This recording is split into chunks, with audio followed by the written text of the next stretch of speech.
যোগ চর্চা খুব কঠিন বিষয়। অনেক নিয়ম মানতে হয়, খাওয়া দাওয়া মেনটেন করতে হয়, ডায়েট ফলো করতে হয়।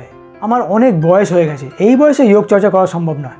চোট লাগতে পারে, ব্যথা হতে পারে। আরে আমার অনেক কম বয়স, এই বয়সে যোগ করার দরকার নেই। শরীর এমনি সুস্থ থাকবে, খাওয়া দাওয়া করবো ঠিক মতো, ঘুম ঠিকঠাক হলেই শরীর সুস্থ।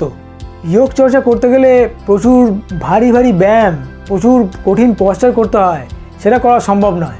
আপনিও নিশ্চয়ই এই ধরনের মিথ বা ভুল ধারণার বশবর্তী হয়ে যোগকে নিজের জীবন থেকে সরিয়ে রেখেছেন। কিন্তু বিশ্বাস করুন, যোগ হলো একটিমাত্র প্রাকৃতিক এবং সহজলভ্য উপায়, যেটির মাধ্যমে আমরা সারা জীবন সুস্থভাবে এবং ওষুধ বা ডাক্তারের সাহায্য ছাড়া কারোর ওপর ডিপেন্ডেন্ট না হয়ে বাঁচতে পারি।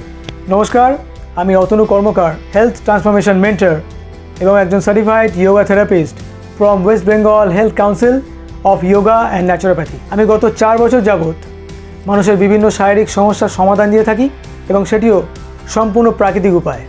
আমি আপনাকে গ্যারান্টি দিতে পারি যে আপনি যদি যৌগিক লাইফস্টাইলকে আপনার জীবনে প্রকৃতভাবে ধারণ করতে পারেন, তাহলে সারা জীবন ওষুধ এবং ডাক্তারের সাহায্য ছাড়া সুস্থ শরীরে সুস্থ মনে বাঁচতে পারবেন। এই বিষয়ে আরও বিশদে জানতে আমাদের চ্যানেলকে ফলো করুন এবং সাবস্ক্রাইব করুন। এবং আপনারা যদি কোনো রোগ সম্বন্ধে যৌগিক সমাধান চান, তাহলে আমাকে কমেন্টে লিখুন।